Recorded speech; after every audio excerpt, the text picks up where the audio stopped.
কোনো আত্মীয় যদি আপনার সাথে সম্পর্ক রাখতে না চায় সেক্ষেত্রে আপনি কি করবেন? আপনি তিনটা কাজ করতে পারেন। এটা করলে আল্লাহর কাছে আপনি আর ধরা খাবেন না। ধরেন আত্মীয়তার সম্পর্ক রক্ষা করা এটা তো খুব জরুরি, কিন্তু কোনো আত্মীয় আপনার সাথে সম্পর্ক রাখতে চাচ্ছে না, এই ক্ষেত্রে সমাধান কি? প্রথমত আত্মীয়তার সম্পর্ক রক্ষার জরুরত অনেক বেশি, এবং কি আল্লাহর হাবিব সাল্লাল্লাহু আলাইহি ওয়াসাল্লাম বলেছেন, লা ইয়াদখুলুল জান্নাত কাতিউর রাহিম, ওই ব্যক্তি আল্লাহর জান্নাতে যেতে পারে না যে ব্যক্তি আত্মীয়তার সম্পর্ক ছিন্ন করে।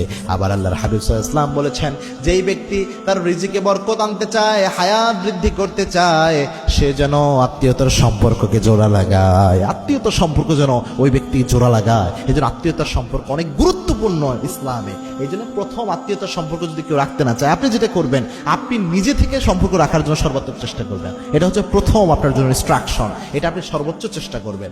যদি এটা করা সম্ভব না হয়, কোনোভাবে দেখলেন যেটা সম্ভব নয়, তাহলে এটা করতে গেলে পাল্লার ভেজাল লাগতেছে, আপনার আত্মসম্মানে পড়ে যেতে হইতেছে, এরকম যদি অবস্থা হয়, তাহলে আপনি যেটা করবেন, ওই আত্মীয়কে দেখা হলে অত আন্তরিক সম্পর্ক দরকার নাই, যেহেতু ভেজাল লাগে করতে গেলে, তাহলে সেক্ষেত্রে আপনি মিনিমাম সালাম জারি রাখবেন। আসসালামু আলাইকুম দেখা হলে সালামের যে বিনিময়, এটা যেন জারি থাকে, এতটুকু রক্ষা করবেন। এতটুকু রক্ষা করলেও আপনার আত্মীয়তার সম্পর্ক রক্ষার মোটামুটি